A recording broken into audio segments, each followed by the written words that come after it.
So what we're looking at is the idea of isotopes. You've covered this in IGCSE and O levels, but we're going to take a deeper look at this. You might remember the definition, which says that isotopes are really just atoms of the same element that have different number of neutrons and the same number of protons. The example most of you are taught as the basic idea of isotopes is from the two isotopes of chlorine, one being chlorine 35 and the other one being chlorine 37. We call them chlorine 35 and chlorine 37 because that's the mass number. Chlorine 35, chlorine 37. And what they have is chlorine 35 has 17 protons and 18 neutrons, while chlorine 37 also has 17 protons, which makes it the same element, but it has 20 neutrons, and the number of neutrons is what makes it an isotope. Now, in fact, you say isotope is a way of referring to a particular atom. So we can say that chlorine 35 is an isotope of chlorine 37, and chlorine 37 is an isotope of chlorine 35. And this, the one on the left, is not called a chlorine atom, it's called a chlorine 35 atom. And this is called a chlorine 37 atom. So whenever you refer to a particular atom, you have to identify the isotope of the element you're referring to, because an element could have two types of atoms or multiple types of atoms depending on how many isotopes they have. Chlorine has, of all the atoms in the world for chlorine, some of them are chlorine 35s and the remainder are chlorine 37. So if I literally pick up any atom of chlorine, there's a chance either it'll be either it'll be chlorine 35 or chlorine 37. So instead of me saying I have an atom of chlorine, it's more accurate to say I have an atom of chlorine 35. Or if it's chlorine 37, it's more accurate to say I have an atom of chlorine 37. Now what you also might remember is their abundances in the real world from your IGCSE or O levels. And we'll talk about that in more detail later, but it's to say that about 75% of all chlorine molecules in the world are the ones that have a mass of 35. And about 25% of all the chlorine molecules in the world are those that have a mass of 37. So what that means is, that's almost a ratio of 3:1. That's exactly a ratio of 3:1. In the real world, it's not exactly 3:1. But assuming it is 3:1, what that means is, if I have 8 atoms of chlorine, most likely 6 of them will be chlorine 35s and 2 of them will be chlorine 37s. And chlorine 35 is an isotope of chlorine 37, but each individual atom has to be labeled by its isotope. So if I pick up any atom out of the 8 that I just mentioned for chlorine, one of them, either it will be chlorine 35 and then I say, hey, I've picked up a chlorine 35 atom. And if it's an atom of chlorine 37, I'd say, hey, I've picked up chlorine 37. We really would never say I have an atom of chlorine. We'd have to be very specific. I have an atom of which isotope? Is it the isotope 35 or is it the isotope 37?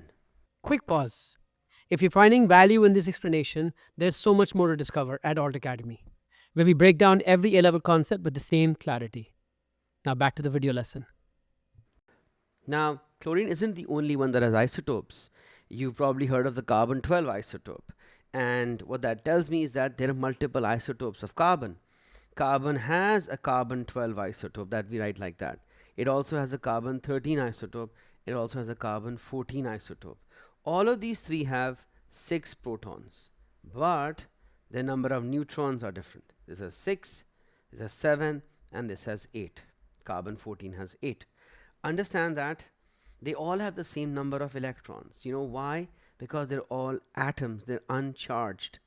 So the number of protons equal the number of electrons, and that stays 6.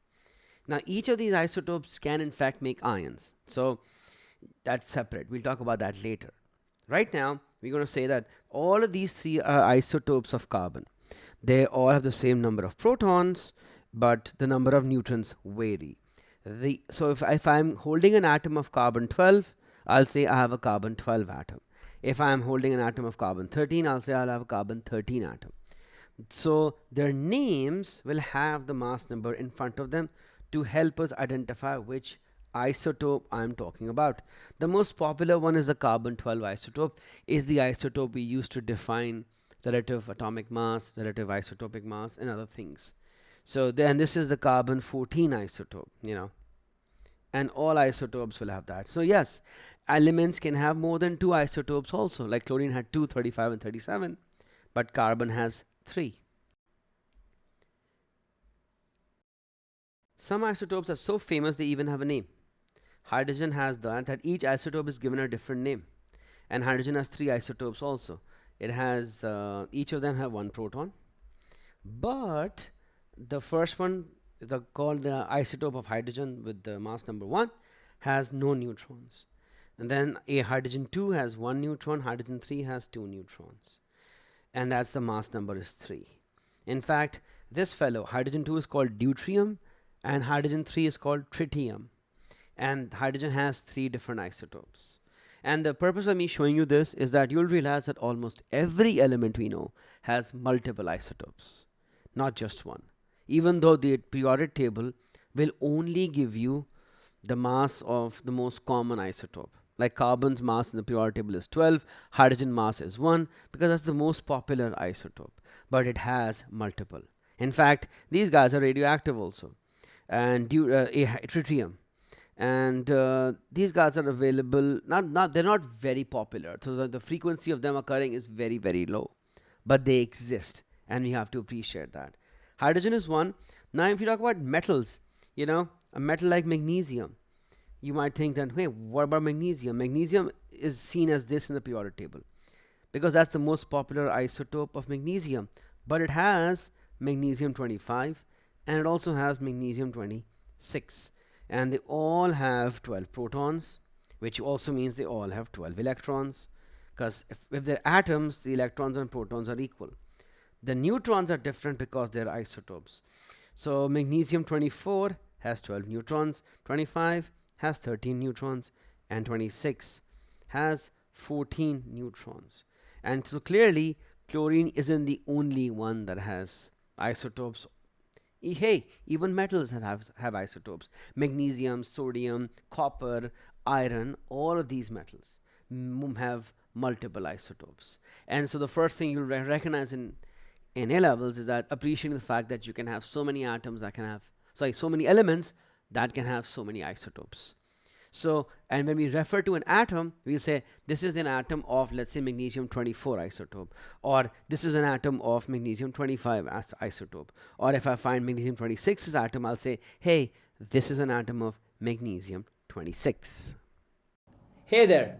If you found this A-level chemistry lesson helpful, why don't you head over to our website, altacademy.org, where you can sign up for the full A-level chemistry course. In addition to chemistry, you can sign up for physics, biology, math, or 4 other A-level subjects. Thousands of students have already taken the leap. What are you waiting for?